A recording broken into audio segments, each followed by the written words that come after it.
welcome to the Cloud Security Podcast by Google. Thanks for joining us today. Your hosts here are myself, Tim Peacock, the Senior PM for Threat Detection here at Google Cloud, and Anton Chuvakin, a reformed analyst and senior staff in Google Cloud's Office of the CISO.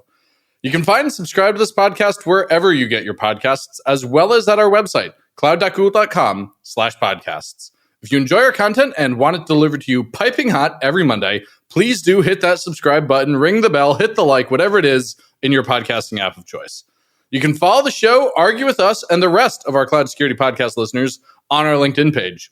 Anton, we are talking about LLMs today, and I have to say, at the end of the episode, you had what I think is indeed an epiphany and not a hallucination.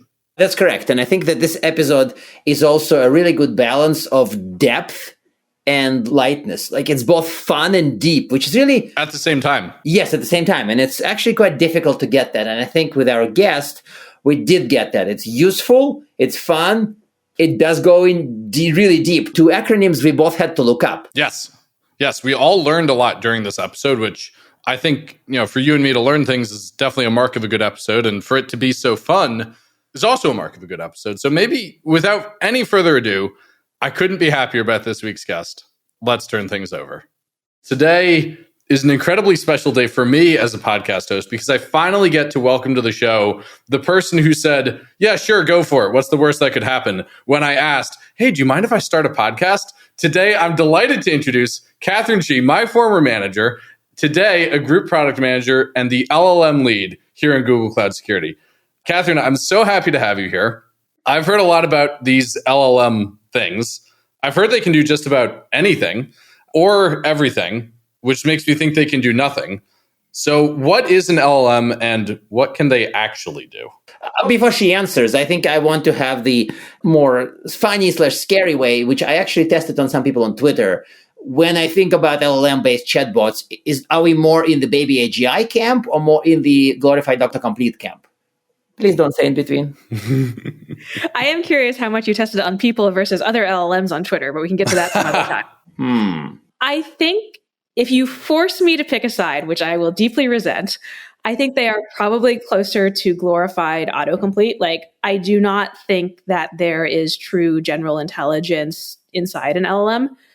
However, I think the nuance is that there are probably a great many tasks that we assume require intelligence, and they maybe just require advanced pattern matching and the correct set of abstractions.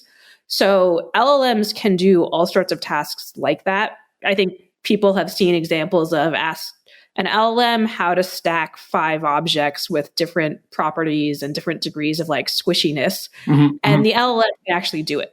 The thing I would argue is that this is maybe an example of a task where you don't actually need AGI. You need the correct abstractions and some very basic kind of autocomplete functionality.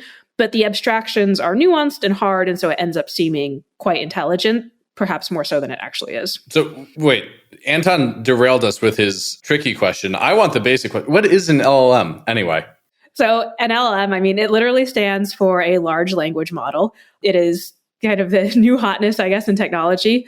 But it's basically a very, very, very, very complicated statistical model where you can put language in and it can give you linguistically reasonable responses out. So you can ask an LLM to tell you about Paris, and it will tell you that this is a city in France with these characteristics, and maybe it has the Eiffel Tower and people like to go there on vacation.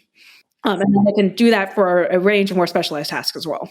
So it's just statistics that take input and then predict some output that seems reasonable given the input and everything it knows? At a very, very high level, I think that is a reasonable description. I would also point out that at some point, quantum mechanics might also just be statistics. Anton's the PhD in that. Yeah, I think we are veering in that dangerous territory. I think that I feel like you're underselling it a little bit, but also I feel like you're right about the tasks. That, today, long and short and somewhat funny story from today, the recording, somebody said, we're doing this research report, blah, blah, blah, and we want to interview you. Can you suggest the questions? So my first reaction was to say, Bard, here's the report, write me questions. And then I got the questions and I sent them to that person. And that person is like, wow, these are great. Oh, How much time do you spend creating them? And I'm like, Bart did that, and here's the prompt I used, and there was no real interactive prompt in it. It was just like, this is the prompt, whoosh, results.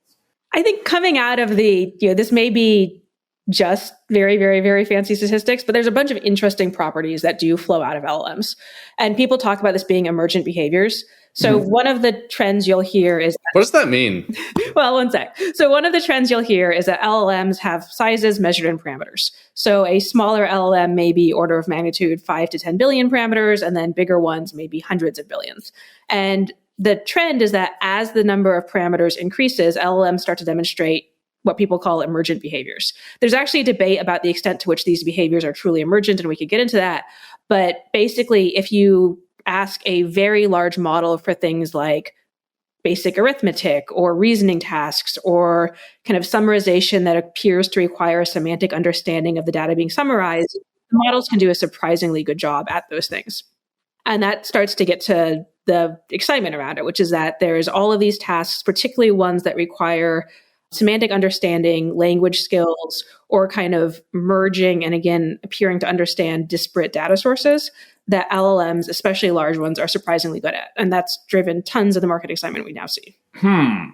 So it does sound like some profound truth is hiding behind this. And then I think that... Or people want to see profound truth hiding behind it, and the grass is just moving in a way that suggests a leopard, but there's no leopard today. That's underselling it, yeah. But I think that a super short summary of this is it's not like the machines are smart, it's people are stupid. Yeah, I think people are stupid. So I'm going to just take the middle ground. You both can beat me up. Okay. I think that my own 2 cents is I think that people tend to associate language and intelligence. I personally believe they're separate. Like the example that I have previously told Tim is I believe elephants are intelligent. I believe elephants are probably sentient. They have no language skills. They could not pass the Turing test.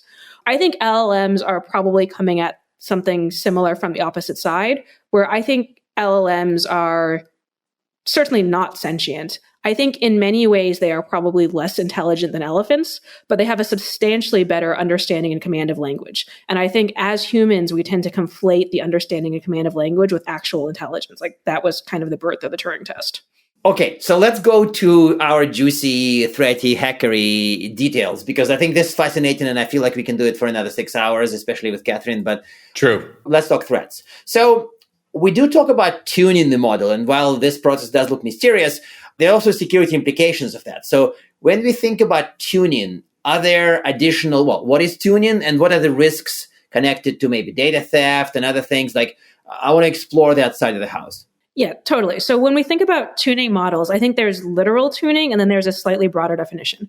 So the literal definition of tuning a model is basically taking steps that adjust the model's internal weights in order to get the responses to be more in line with what you want.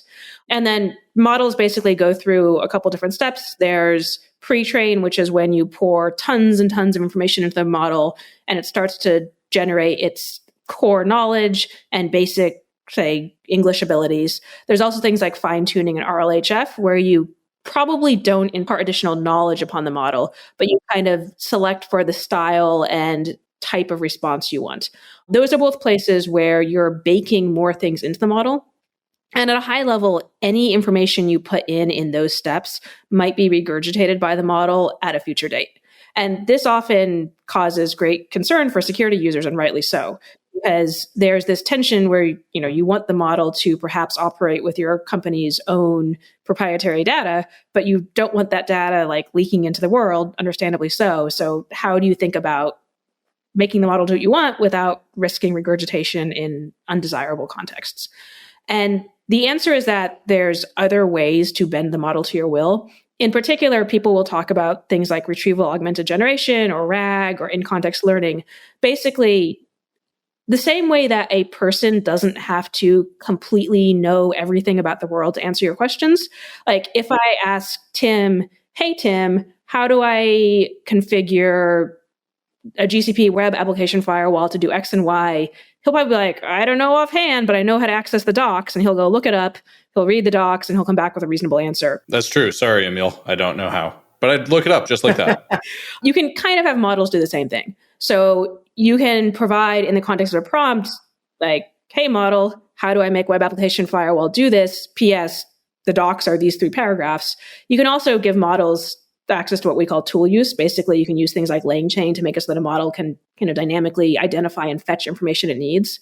How does it know it needs information? You basically build logics to have the model start decomposing the prompt into sets of things it would potentially need and then go fetch them. And it's able to introspect, like, this stuff I know about, this stuff I don't know about, this stuff I need to go look up. That's kind of cool. It is not precisely able to introspect, but for example, if you're trying to make a model discuss, say, GCP, you might have a first step be, or of your kind of LangChain reasoning framework be, what services is this user question discussing? And then you could say, okay, model extracts the discussed service from the prompt. Great, let me go make those docs available to the model. Huh. This is fascinating. And the idea of these models reaching out to other surfaces makes me wonder about sort of complicated information leakage risks. Yes. But very fun leaks, not just like, I put it there and it leaked, but like really complicated leaks. Mind-bending, twisting, complicated leaks. Yes. Yeah. So I think, well, first of all, I would say there's all sorts of potential leaks associated with a casually implemented retrieval augmented generation scenario. I would also argue that for all that there's all sorts of leaks associated with that, this is still a good way to control model risk, because if you go with the per prompt retrieval option, you can control which data is used by which users, and you have the option to have data available to some users without having it be regurgitated to other users. Now, there's an asterisk there around making sure that you don't automatically feed prompts back into model tuning. I think for many use cases, it is probably a best practice not to automatically feed prompts back into model tuning. But as long as you do that, you control what is going into the model weights, and therefore you can make sure that bad things don't come out. Now, to your point about data leakage, the thing I would basically know is that when you start using some flavor of retrieval augmented generation, you're effectively increasing the surface of what acts like code insofar as the code is the stuff that is controlling your result. So you need to, the same way that you should have your code under source control and you should think about who is allowed to access it and how it goes into production via your build pipeline, you should be thinking about, what is in your retrieval augmented generation corpus, who is allowed to access it, how is it modified, how are those modifications tested, and what is the process by which they roll out to production. And these are all questions where, we have decades of experience controlling that for code. The change is just that we need to start thinking about the surface area of what is acting like code a little bit differently. Okay, so this is super fascinating. And listeners, I'm making the face that I often made when I was working for Catherine, which is just like utter bewilderment as I try to catch up with what she was telling me. I want to shift gears a little bit and not to name names or not to pick on somebody, but Anton and I had a conversation with a security vendor who were very excited about their implementation of LLM use with a LLM vendor. And they took pains to tell us, don't worry, we remove your IP address before we send your vulnerability data over for them to give responses about. But this just blew my mind that they were giving my vulnerability data to a third party and they thought the IP address was what I would worry about. How do we help security leaders reason about all of this? What's the right vocabulary? And how do we not build things that are that scary and then cavalierly be like, oh, but we made it safe with this one simple trick? Right. And ideally, we should not have to say the word regurgitate too many times because I just can't pronounce it right. I need to have a hard try. So, but I get the concept, but I think that there are other risks of leakage apart from the what that thing. That one. You could call it vomiting, barfing it back up. It's actually not quite. Okay, fine. Subtle details. I am going to leave the verb selection to you two, but I think a lot of this is, again, things you can frame in relatively classic terms. So imagine that you were doing business process outsourcing 10 years ago. You would not just care that your IP was being stripped from the data set to these random humans. You would care that the random humans were properly vetted, that the appropriate privacy policies were in place to protect your data. And you would care that perhaps for some classes of truly sensitive data, that it was not given to random humans who you had no visibility into securing. I think there are similarities here. Like, you are handing a bunch of data to an outside processor. Think about the privacy policy, think about the terms.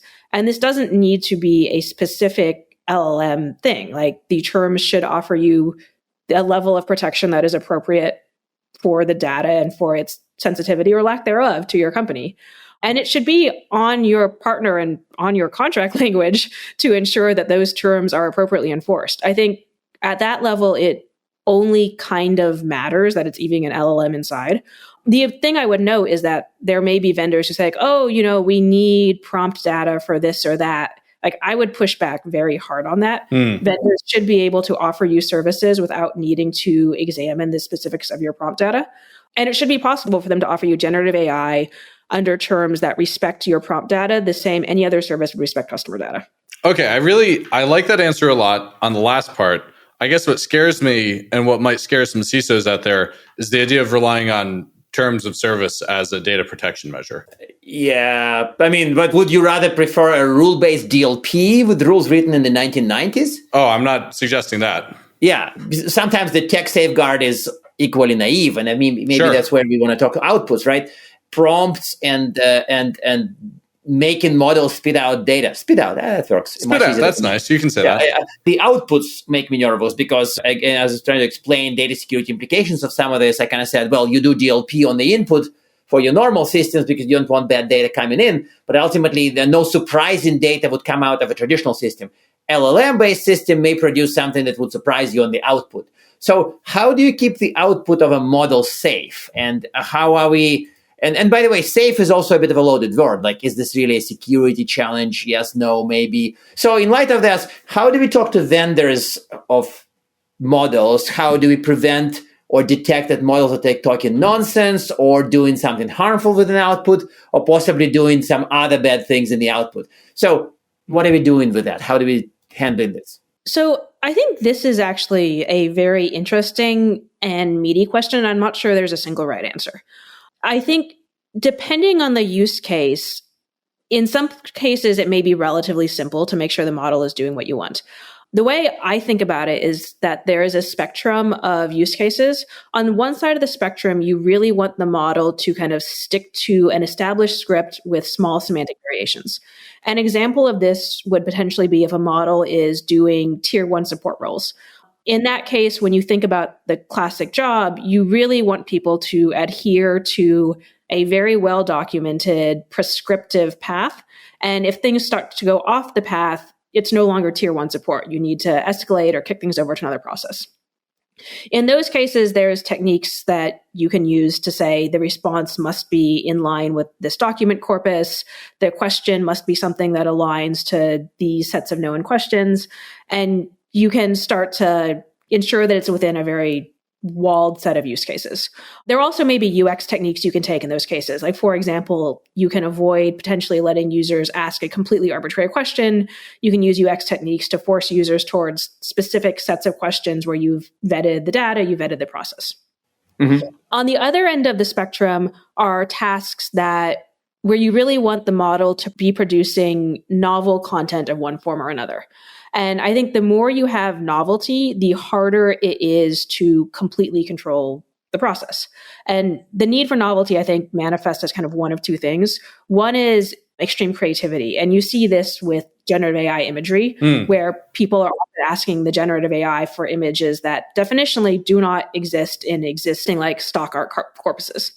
The other is actually insights. Like, I would argue that an insight boils down to the creation of some statement or assertion that previously did not exist, at least not in the context in which you're operating. Okay, I buy that. What is a hallucination except a insight that was actually bad? Or, I think when people do this, you say like, oh, that was a bad idea. When a model does it, like, oh, that was a hallucination. It wasn't true.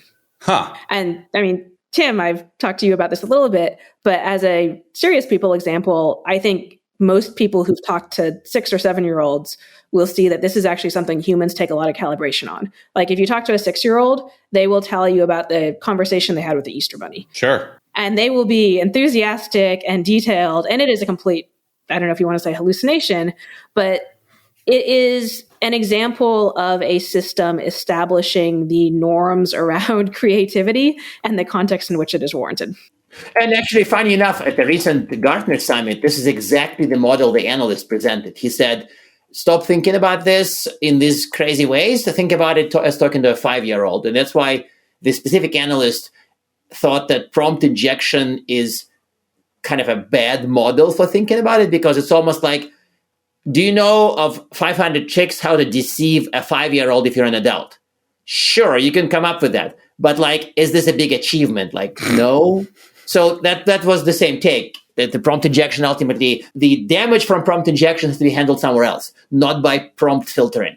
Well, my take is that for creative use cases, like if you are asking the model to be creative, then you are fundamentally asking it to do things that will be a little bit hallucination vulnerable. Yes. And so in that world, you need to have other mitigations, be it UX, be it the way that the model's results are deployed, where you think that the model producing inaccurate data is not going to be harmful.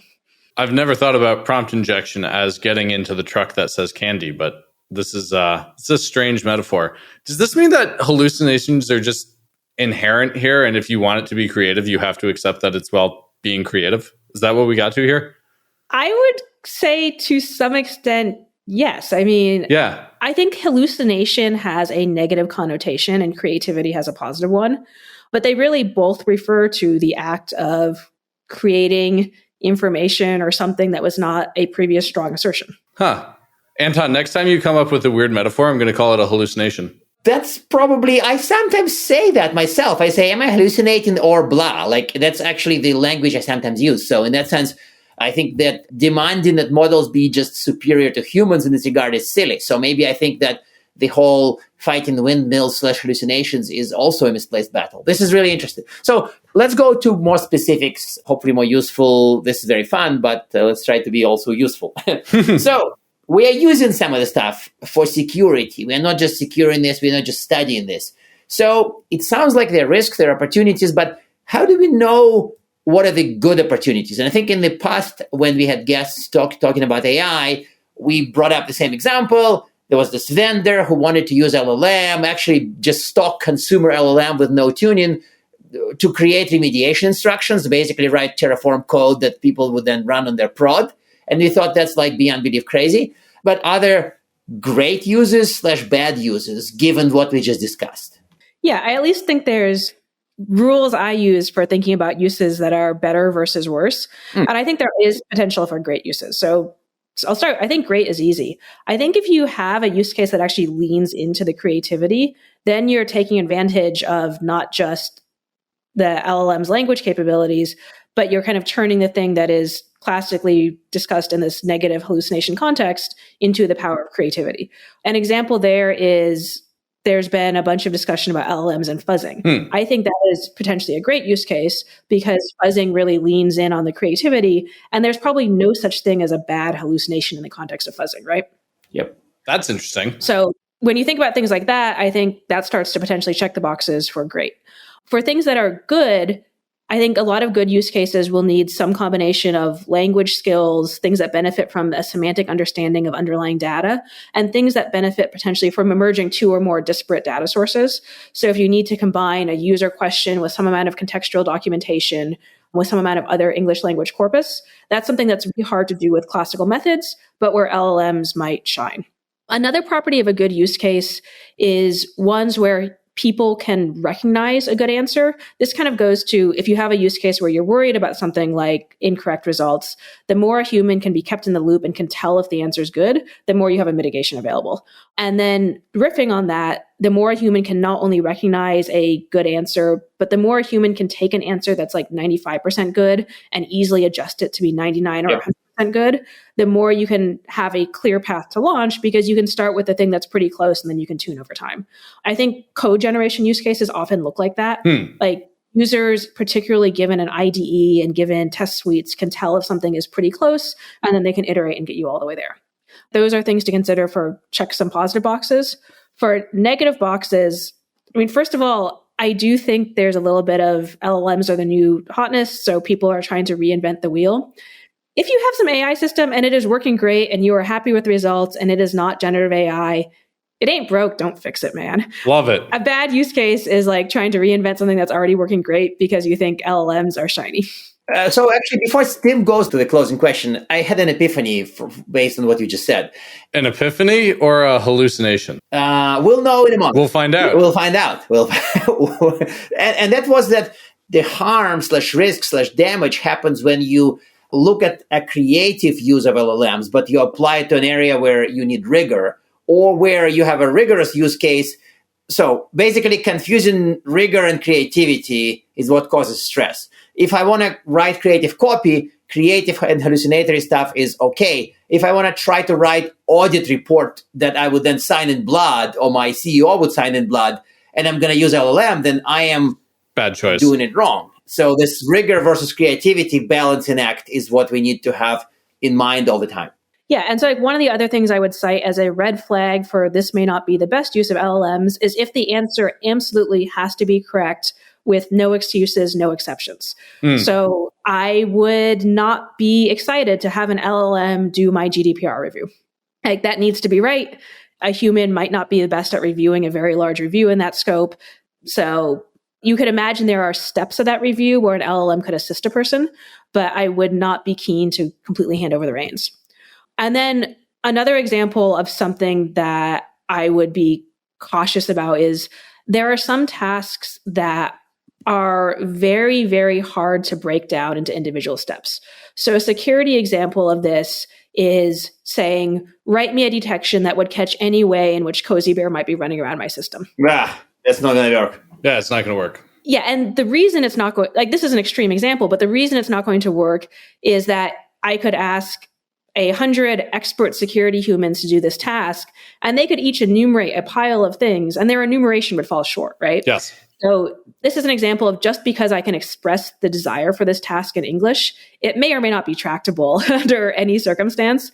And the fact that the LLM can kind of interact with a request in English is not going to change the tractability of the actual request. All right. I hate to do this, but we are at the point where I have to ask our traditional closing questions. One, do you have a tip to help people improve their outcomes using LLMs? And then two, very broad aperture on this one, do you have recommended reading? So tip for improving things with LLMs, I would say look for places where language skills are useful and you can assist a human while keeping them in the loop, and hill climbing towards an excellent option. I think those are kind of good places to get started, to learn how the technology works, and to be able to do something bite-sized in a realistic time frame. Recommended reading, I actually think this one depends exactly on what you're trying to do. You know, the more you're thinking about using LLMs to help generate specific programming language, go read a bunch of research papers, the open source projects. The great thing about this space is that because it is so active, you will find people publishing about whatever specific thing you're looking for. And yeah, download the PDFs and get going. Awesome. Catherine, I can't thank you enough for joining us today. And I think all of our listeners would like to thank you for saying, yeah, sure, why not? 3.5 years ago now. So Catherine, thank you for joining us. Anytime. And now we are at time. Thank you very much for listening and, of course, for subscribing. You can find this podcast at Google Podcasts, Apple Podcasts, Spotify, or wherever else you get your podcasts. Also, you can find us at our website, cloud.withgoogle.com/cloudsecurity/podcast. Please subscribe so that you don't miss episodes. You can follow us on Twitter, twitter.com/cloudsecpodcast. Your hosts are also on Twitter at Anton_Chuvakian and _Tim Pico. Tweet at us, email us, argue with us, and if you like or hate what we hear, we can invite you to the next episode. See you on the next Cloud Security Podcast episode.